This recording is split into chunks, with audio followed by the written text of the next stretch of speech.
afternoon, ladies and gentlemen. I'm S. Prabhakar. In today's conversation, we have a special guest from Mohali, Mr. Surender Arora, who has retired as Director from Ministry of External Affairs. In his long and illustrious career, he has covered from A to Z of foreign trips. He started his career with Algeria and ended his career with Zambia. In between, he has served in Portuguese, Bhutan, Kuwait, Mauritius, Australia, Qatar and Canada. Post-retirement, he continues his hobby of traveling. He travels a lot within India and abroad.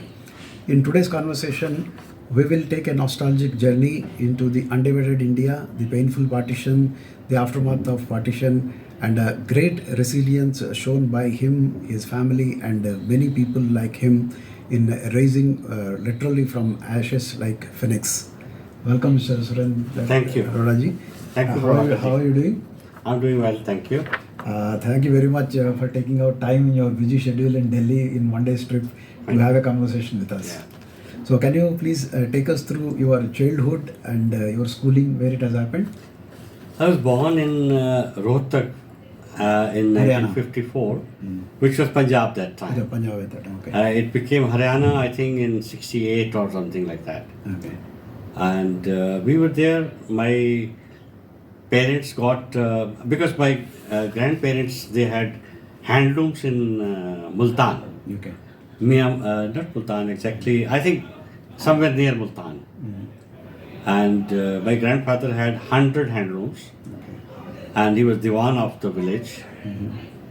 My father, my one uncle, and one auntie, Bua, their sister. Three of them were there. And when my father was very small, I think 4 or 5 years, he lost both his parents.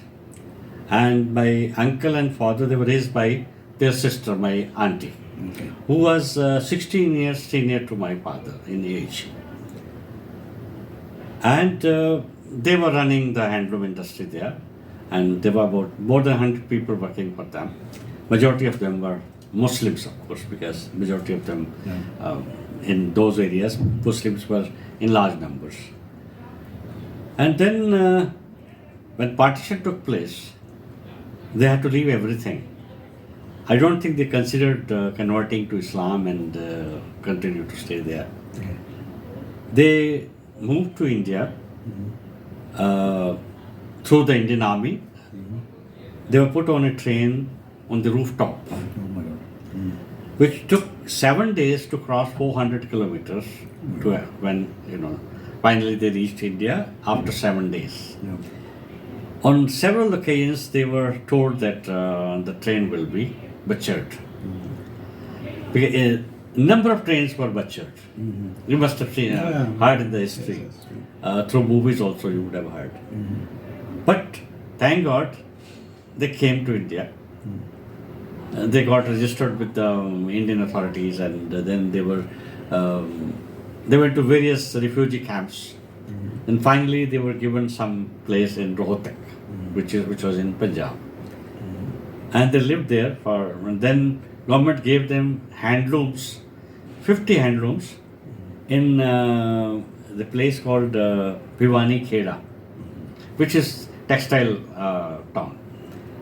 But after a couple of years or so, the floods destroyed everything again. And they became refugees. And my maternal grandfather, he had moved to Delhi after partition. Okay. And he was running this poultry farm, and he had some buffaloes also.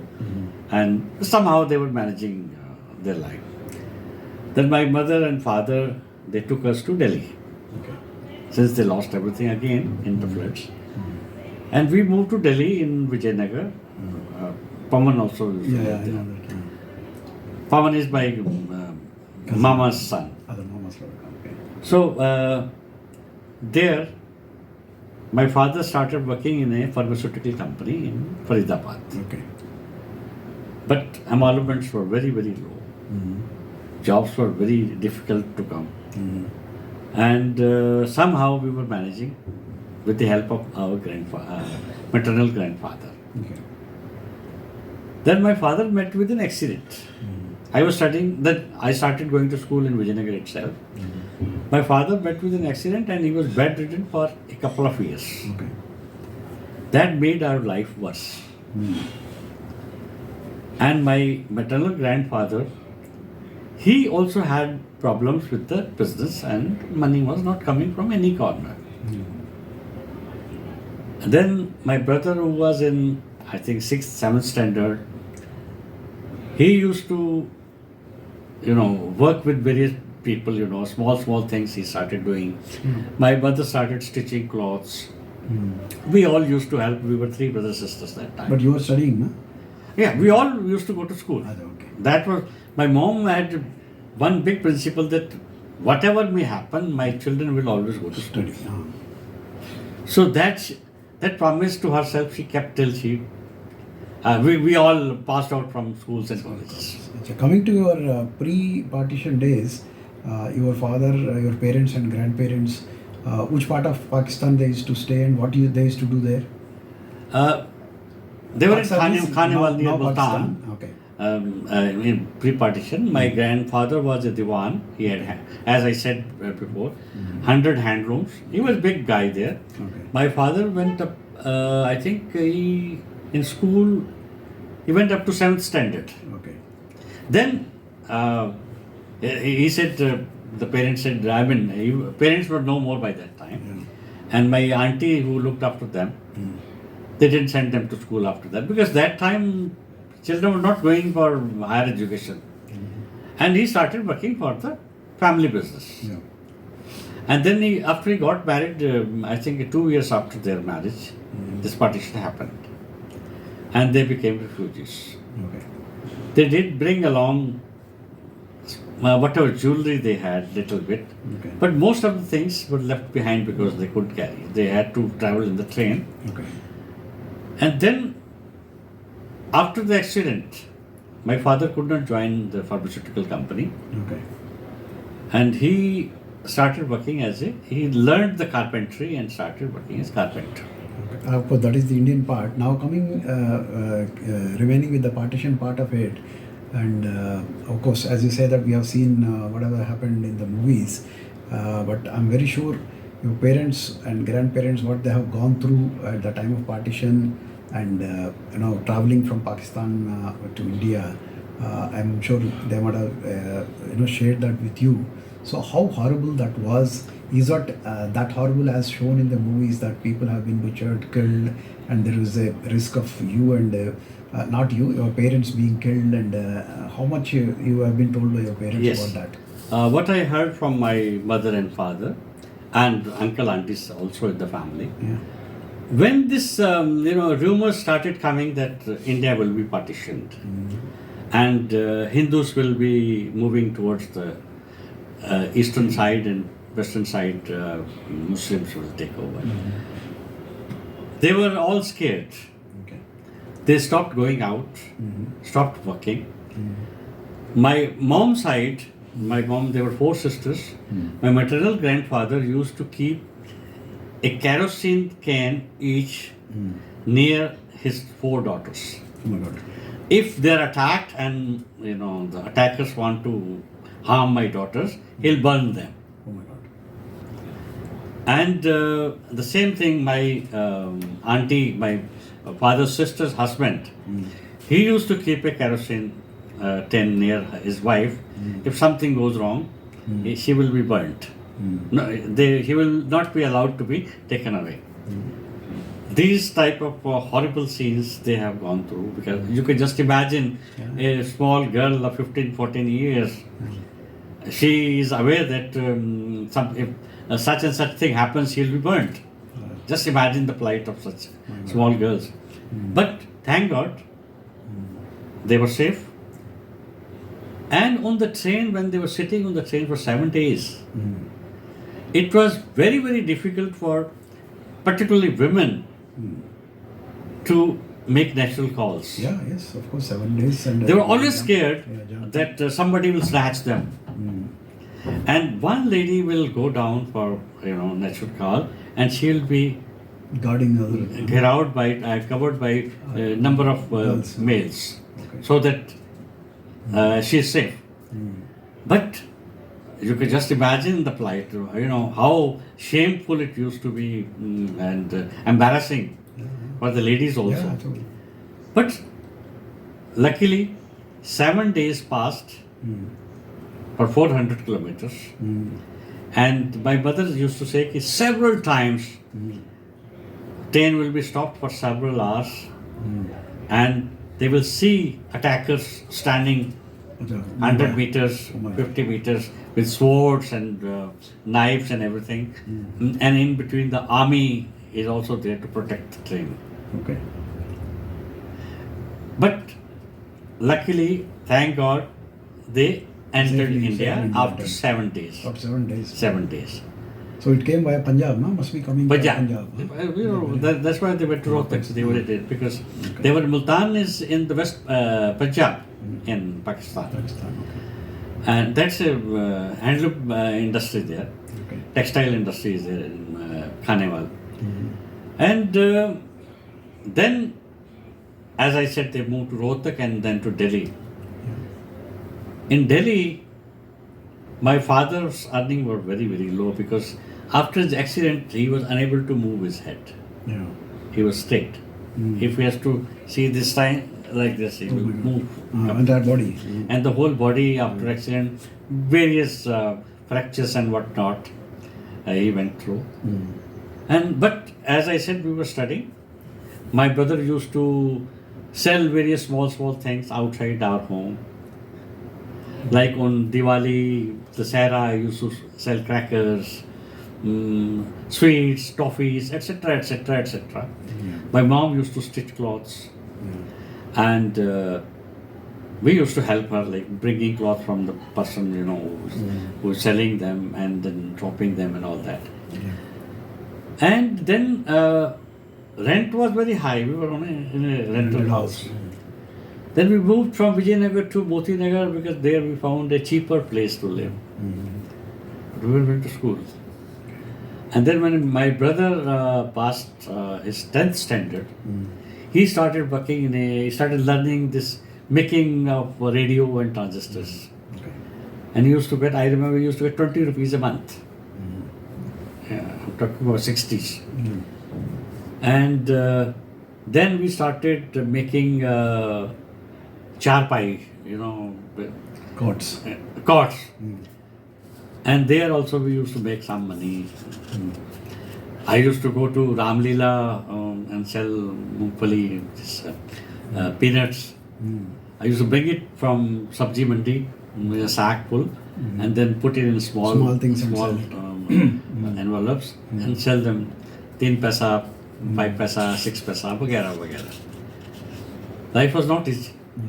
That's nice, Mr. Arora. Can you tell about your early part of your studies and college days and your initial stage of career and your entire career path, how it went on?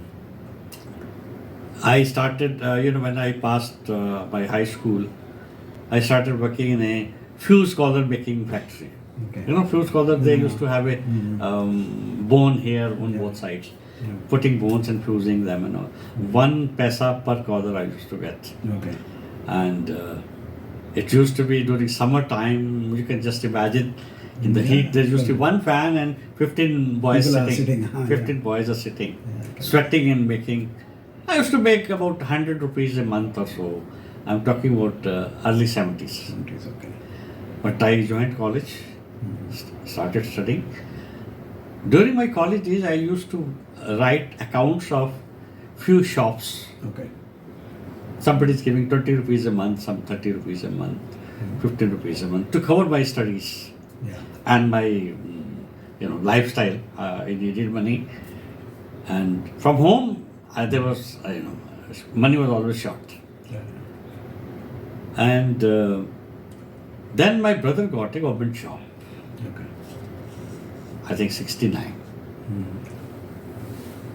At 69 or around that time, we got a government job as clerk in meteorological department, India Meteorological Department. But he was doing his caste accountancy from Calcutta. Okay. And then he went on to become probationary officer in MMTC after his CA. Oh, great. And I, after my studies, my first assignment that I got was with Indian Medical Association, Okay. where I joined in the accounts department. They used to pay me. That was in 74. Okay. They used to pay me 300 rupees, which was very good money for me because that was the money I always needed to live a little better life, Okay. where we had never seen money. From medical association, then I went for an interview with the Indian Institute of Communicable Diseases. Okay. That's a government office. I was selected out of 30 people. Okay. One vacancy. I joined there. And in 28 days, I sat for an exam, stenographer's exam. I was learning stenography that time. As a, office candidate. Okay. They had called from employment exchange. I was internal candidate and I passed. Okay. I became stenographer within 28 days. Okay. Then I again sat for UPSC exam.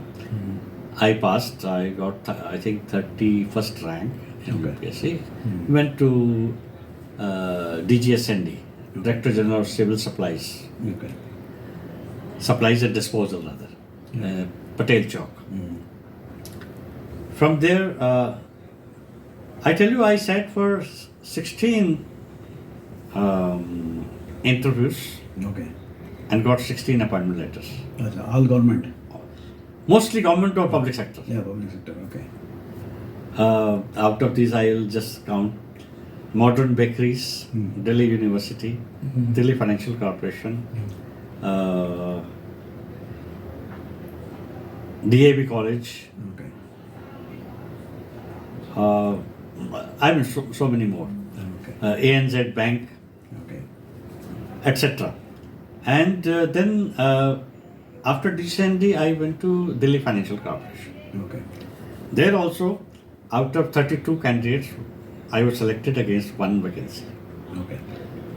And Mr. Kaushal Kumar, son-in-law of Shri Lal Bahadur Shastri, he was the managing director who interviewed me company. Okay. and selected me. I worked there for a year. Then I passed again UPSC stenographer's grade 2 exam. Okay.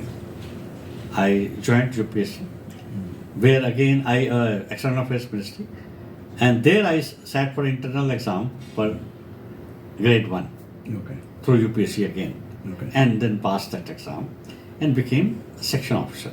Okay. So from there I rose to become director when I retired, under secretary, deputy secretary, and director. That's good. And in '79 I went for my first posting abroad to Algeria. I got married in '79, and then 3 weeks after our wedding, we went to Algeria. Algeria directly to Portugal. From Portugal directly to Bhutan. From Bhutan we came back to India and stayed for about a year. Then I was selected to reopen our embassy in Kuwait Okay. after the second Gulf War. Okay. We went, a team of 4 people, we went there and reopened our embassy. We had a very difficult posting. Guns used to be fired all around and bombardments. But 6 months were difficult. After that, it became normal. The burning wells were also distinguished and extinguished, and things became very good. We were happy. After Kuwait, we went to Mauritius. My children were with us then. Okay. Mr. Arora, it is very shocking, and I'm really seen in the movies, but when you explained, I'm again terrified what sort of time your parents have gone through for those 7 days to come to reach to India, and it must be very traumatizing for them. So do you recollect how long they were in that trauma and how much of time it took for them to come out of that? I was born, how many, 7 years after the partition. Okay. And the trauma must have started But from before, the very actually. beginning they arrived in India. Yeah. But I think till I was in college, my mother used to talk about the whole thing Of course, yes. every now and then, that they went through hell.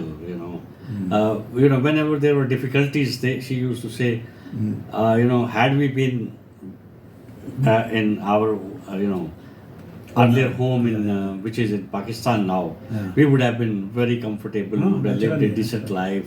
We had everything. My grandfather used to keep money in,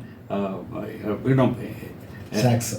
in sacks under the floor, and he was not able to, because he was not educated, he was not able to count. Yeah.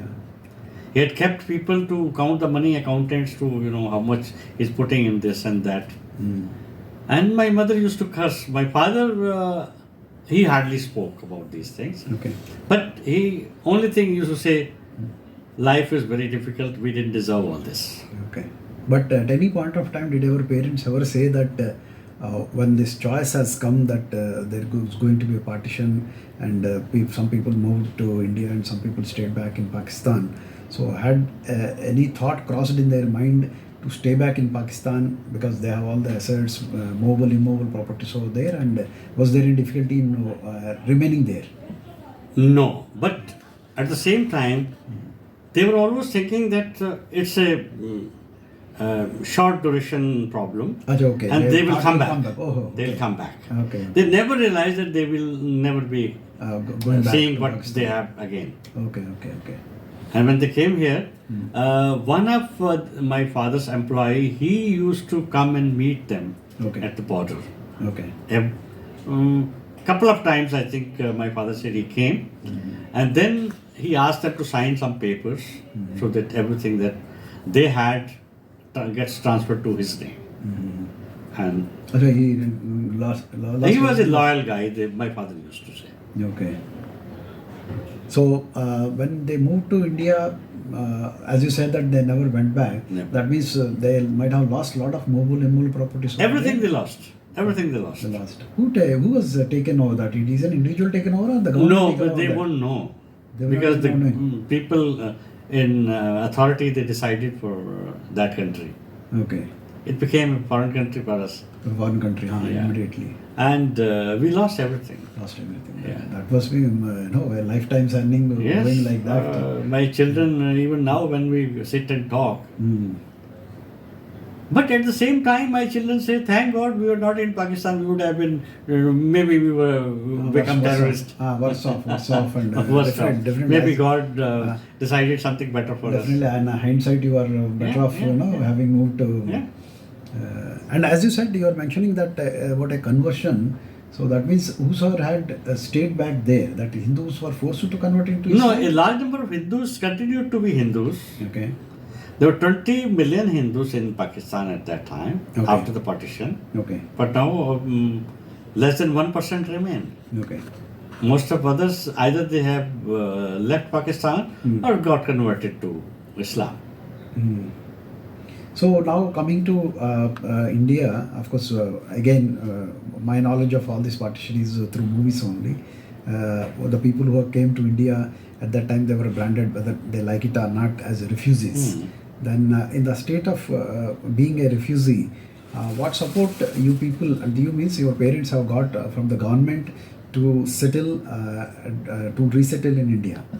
Whatever support, as I heard from my parents, because I was born 7 years after Yeah. partition, they were given land, Okay. which I said again they lost in floods and they never went back. And then the family, my uncle was a partner, my auntie was partner, Okay. and then we hardly got anything out of it. Okay. My family. Okay. We built ourselves, my brother, myself, my sisters, my mother, my father. We all worked together to build whatever we have now. Okay. And I tell you, unlike various other communities, I'm not naming, Punjabis who came from West Punjab, they prospered. Yes. There is no doubt about it. Delhi is, that's why majority. I Punjabis are remember there. Lajpat Rai market in Chandni Chowk. People used to sell on the floor, on roadside. They were given shops. Now they are multi-millionaires. Yeah, I know that. Lajpat Nagar, you see. Yeah, Lajpat Nagar is such an affluent. Affluent society. And in Mumbai, in film industry, Punjabis, they flourished. Yeah, they flourished Those like came anything. from. Yeah. In Haryana, I think development in Haryana started only after refugees started living there. Yeah. So now coming to Delhi, I think after brief stay in Haryana, you shifted to Delhi. Delhi. So I think somewhere around early 70s or late 60s, isn't it? No, Delhi we went early 60s. Early 60s. So I think, late 50s. late 50s. So what is your recollection of Delhi? How You see, I was very vast young is that it time, there? very small. Yeah. We used to live in one room At what place? in Vijayanagar. Vijayanagar. One room. Yeah. Toilet and bathroom was shared by 3 families. Okay. Owner of the house and one more tenant. And all the activities used to happen in the courtyard, outside. Outside. Inside there were one bed and kitchen and everything was inside. And at that time, I think Delhi hardly had any multi-story buildings. Nothing. Entire South Nothing, Delhi was nothing. not there. Oh, I tell you one incident. When I heard that in R.K. Puram, government is constructing 10-story apartment for government servants with lifts. I especially went there to see. All the way to see the lift. I felt so happy that India is progressing. I went to see Bank of Baroda building in Connaught Place when it was 22 stories building coming up. I went there thrice when it was under construction and when it was ready. I went up. I requested the people there, I have come specially for this. And I used to feel so happy whenever I used to see progress in the country. Even new DTC buses coming to Banda Bahadur Marg Depot, which was near my house. When I used to see new buses coming, I used to feel so happy that some good things are happening in India. So Delhi population must be very less. Vehicular traffic must be very less. Vehicles, You might there have were seen hardly any cars. hardly any car. Mostly bicycles, You might have some seen tangas, scooters, and fatfatis, all fatfatis, those. etc. 4-seater fatfatis from Kingsway Camp to Connaught Place. They used to ply regularly. Okay. Cycle was I think the mode of transportation, most popular mode of transport. Okay. Some people had scooters. I bought my first scooter in 1976 when I was with Delhi Financial Corporation on installments. So seeing Delhi from those days to these days must be Now you see, great change for you. Huh? great. You can't imagine the difference. Those days and these days. So as you say that Punjabis and other people who have come from Pakistan have shown a lot of resilience and gone through very tough times. But what this tough upbringing because of the circumstances, not otherwise, has taught you in life? Struggle. The struggle which you have gone through. What Struggle has taught you? and hard work. Unless you excel, you have to be the best amongst the others. This is what I always told my children. My both sons, they stood first always. Even my granddaughter, Okay. she's a topper in Arizona State in America. And this is what my children also tell our children, their children. You have to excel. You have to be number one. Only then you can succeed. If you are one of others, then life will be normal. But considering the fact, of course, you struggled and you have come up very well in life. But as far as your father is concerned, from the position which he was before the partition, on the other side of Pakistan now, then coming to India and whatever he did, but did he ever, reach back to the glory which he had earlier in his lifetime or not? No, as I mentioned earlier, he hardly spoke. Okay. Never. My father was saintly. He said, it must be our bad deeds of last life that we are paying the price now. Okay. He was a religious guy and he was a saint. Even my wife says my father was saint. Okay. So you never. He hardly bothered anybody. He hardly demanded anything. Okay. Whatever is served to him, he'll eat, and that's it. Say namaskar. But on hindsight, do you feel that if the partition has not happened, maybe we would have been better off in the sense that people like you, people who have, came. I don't know. I to don't India. know. This is a hypothetical question. My father would have been. He would have lived a better life. I Better would say. life, yeah. And we would have gone through what we went through in our early days. Yes. But of course, after our studies, we hardly faced difficulties as we faced during our earlier days. Yeah. So your father or your parents or grandparents, did they have any friends or relatives staying back in Pakistan, and No. have they ever gone No. back to Pakistan? No, everybody came. Everybody came. In your family, nobody stayed back. No, nobody stayed back. So though you never went back to Pakistan. No. We never heard about any relative living in Pakistan. Okay, and your father never tried to go back and see. No, I think they were not allowed. Actually, you were not allowed. They were I not think allowed. for how long you were not? No, Pakistan. As one I can said, take visa and go, no? my father was under the shadow of my auntie's husband, Okay. who was much older than him. Okay. So he did whatever he was advised by him. Okay. So you people Because have when gone my back. grandparents died, my auntie was already married. Okay. And she was 16 years older than my father. And that time, marriages used to take place at the age of 14, 15. Yeah. Because everybody will have sort of a nostalgia. They want to go back and see how my You house see, is, how my after what they factory saw, was. the butchering After around that, their houses and the areas where they lived, they had no love for that place. Okay, that is the reason they never. Sorry. Only thing they used to say that we had a wonderful life, Yeah. but maybe our bad deeds in the last day. That is a best what, way of to console themselves. tackling the things. To console rather than- themselves. Yeah, rather than brooding itself is good. Yeah. So, as you said that your parents could never claim back the assets No. which they lost over there, No. and everything has to be started from From ground the zero. scratch. That must be a difficult thing. Now coming to you, of course, you told about your studies and government jobs. And apart from that, what are the things like? What are your hobbies and other things which you have done apart from the job? Anything? I very used to significant? love playing table tennis. Okay, great. Even in Bhutan, my ambassador never called it table tennis. He used to say Arora's game. Okay, Yes, that's I used to organize tournaments also and teach students. Yeah. And my younger son went on to become Canberra champion in table tennis. Okay. Then in 2004, when I was in Qatar, my ambassador, Mr. Ranjan Mathai, he was foreign secretary also after that. Yeah. He insisted that all officers should go and play golf. Okay. It's very good for networking. To, if we have to upgrade our relationship with the country, we should meet, the cream of Qatar and other countries who,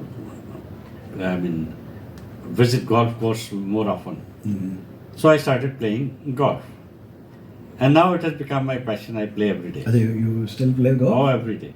So now coming to the diplomatic services, compared to any other government service, it's a elite service, number one. And as you say, you are in a foreign country with a diplomatic immunities, and a lot of protocols are there. So, what are the positions you held in that places, and what sort of learnings you have done during that period? You see, as I said, initially I started as a stenographer, then I became attaché. And after when I was in Bhutan, I was attaché. And attaché is a diplomatic level, so then it starts there. Grade 1 service. Then I became second secretary. I was in Canberra. I used to look after commercial work. I used to enjoy that work in Canberra. From there, I went to after Australia, I went to Qatar. There I became first secretary. Okay. That's a deputy secretary in Government of India. There again, I used to look after commercial and economic work. I enjoyed there also. Okay. I helped get a lot of investments to India from local business people and even government. Okay. And from there, I went to Toronto. I was Deputy Consul General there initially. Okay. And there also, I was working on the subject of information and commerce. Okay. But unfortunately, Canada was the place where we were not very happy. Okay. Weather used to be very harsh. Yeah. My That's wife very was cool. very unhappy because she used to spend the whole day alone. My children were not around with us. And as soon as we left Canada, we were happy. Okay. And Qatar was very happy. Zambia was very happy posting. Kuwait also, Kuwait, Mauritius, Australia. All of the postings, I will say, we were happy. Okay, great. So, do the diplomatic, the employees of the External Affairs Ministry, are they trained? Because when you are in a government job, you do a little bit different sorts of work, mostly desk work sort of a thing. Whereas when you go to postings abroad, From time to time, there is a training. they train We you, have na, an to how Indian to, Indian Foreign Service Institute. yeah, exactly. And there, a lot of people come to lecture our people, and our inside officers also, they lecture our people. So train And you to the deal training, with the it goes on diplomats, for, every now and then. because I think you go to high profile parties, Yeah. meet high profile The security training, working training, subject trainings, etc., etc. It takes place every now and then. Okay. It's Because, a continuous process. yeah, that is very exciting. Na? In a government, I always find that foreign affairs, external No, affairs there ministry are is very. minus points also about foreign service. Uh, I was alone in Kuwait when all around bullets were being fired. yeah, of course, security issues. My will always be there. wife used to be worried in India. There was no telephone. Achha, no telephone. No also. telephones. Oh my God. I used to go to Riyadh once in a week, for every official work. And from there, I used to call my wife. Okay. There were no banks. There was no way to send money. And money was also used to be sent from Riyadh, every now and then. Okay. So coming to your children, how many children you have and what are they doing? I have two boys. I think I mentioned before. They excelled in studies. Okay. Both did their masters in MTech and MBA, Okay, great. and both are working in big firms. Great. Elder one lives in Arizona, America, since 2004. Younger one, he continues in Australia since we went there in 1998. Okay. He studied there. He started working there. He got married there. Of course, marriage took place in India. The girl is from our acquaintance family. Yeah. And we have 3 grandchildren. One granddaughter my elder son has, one grandson and granddaughter my younger son has. Okay. So now coming to the trauma again, has the trauma of partition and whatever you lost in Pakistan has completely erased from your minds, or still it's No, heart whenever keeps discussions start, hunting. It keeps everything hunting. comes out. It comes out. Okay. Even now when I'm talking to you, my mom is coming to my mind in every sentence that she used to curse. It's She used to difficult for curse her, that na? It's we didn't difficult for her. deserve this. Yeah. Definitely, yes. Nobody deserves that. What have they have gone through? Definitely. they My deserve. mother had studied up to 8th standard. She was a very brilliant student, but she got married. I mean, parents, in the marriage, she was not even 15 years old. But she was very intelligent. She used to work for the Arya Samaj, and she was president of Arya Samaj. And every day she'll do Havan, Okay. go to Arya Samaj 2-3 times a week.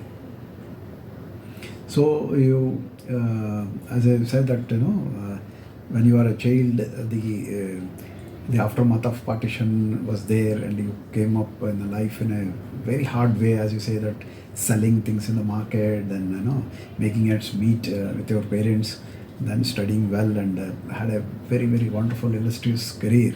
So overall, do you consider your life to be very successful? and satisfying? Now it's a blessing in disguise Okay. that we are not in Pakistan. Yeah, that's great. Even my son often tells me, Papa, had we been in Multan, I would have become Muhammad Salim and a terrorist of so and so Taiba. Maybe. No, yeah. Because they hear all this news. Yes, yes. What's happening to educated boys? Yes. Now at least they're happily They're settled. living settled. with their families and a peaceful life with their children. And family relation bonds are very strong. Yes. I always thank God my boys, they call us every day. That's wonderful. Yes. And we visit them once in a year, they visit us once in a year. Very good. So, apart from your golf and other things, do you do any social service activities, or anybody who's in distress, like you people had been at that point of time? No. Do you do any such No, I'm services? sorry, my wife is very busy. Okay, She is a member of Lioness Club excellent. and a branch of Rotary Club, she is a member. Okay, And at present, she is the Mahila Secretary and Secretary of BJP Mahila Morcha in Mohali. very good. And we love Mr. Modi, of course. I have met Mr. Modi in 2000 when he was General Secretary BJP. Very good. Not even the chief, he had not become chief Chief minister at that Minister, time. okay. He had visited Australia where I was second secretary. I spent a day with him and came to know about his thoughts. Okay, And I feel so happy that what he's I don't know, everybody has different views, but I'm very happy what he's doing for the country. The respect we get now in foreign countries is immense. Yeah, When of we go course. to America, they say, welcome to the US. It never used to happen before. yeah, of course you have first-hand Middle East, we were experience, treated like shit. Huh. Our people were treated like shit. Not anymore. Yeah, Now you have visa on arrival. yeah, We were respected by them. Our investments are more than their own money. yeah, yeah. You go to Kuwait. I went to Saudi Arabia when I stamped my passport. I said, thank you. This fellow didn't know English. He says, very much. So, having come a very hard way in your life, what is your philosophy of life? How you take life? Life is once. Okay. You have to live it. And you must die poor. Don't underestimate your children. You have earned, you live, spend on yourself. Give your children education, good education, They will learn. good sanskar. They will excel. They will live their life. Yeah. I shouldn't be making houses for my children. Whatever I have earned, I'll spend on myself and my wife. Luckily, thank God, my children are earning much more than what I have. Yes. My money is peanuts for them. Yeah, of course. Yes. But I'm so happy, they are happy. Rather, they help me, to live a even better life than what I can afford. That's great. In fact, this welcome change has come in. I've seen this in many families. As you say that, if not everything, major portion of what I've earned, people are enjoying and spending on themselves even at an elderly My age. children insist I should not travel with economy class. I said, no, I don't have that much money. No. Okay. The balance we will pay. Okay. We don't want to see our parents traveling economy class. We have to travel business class. Great. They say when I was in service, my government used to, I was entitled to a business class. They said when you were working, we used to travel business class. Now we are earning much more than what you were earning. It's our duty to make sure that you are traveling in business class. That's wonderful. That's They take very care. nice of your children. And lastly, having come the life a very hard way, and of course being very successful. Now, as you say that enjoying your life, whatever you earned, you are enjoying. So, what last message you want to give to youngsters so that they can enjoy life the way you See, have life, enjoyed? as I said, you work hard, give your best, try to excel in whatever field you are trying to achieve something, and leave it to the God. You will be successful. That's great. That's great. Thank you, Mr. Arora. I must say this Thank is you a very much. wonderful conversation, and you are And wonderful meeting you. the way you explained from the zero level where your father had to restart his life, and you have helped him, and coming up so well in life and becoming a very senior official in External Affairs Ministry. It was a great journey and very nice meeting you and a very nice Thank you. conversation with you. Thank you, Mr. All the Prabhakar. best. All the Thank best to you. you. Thank you.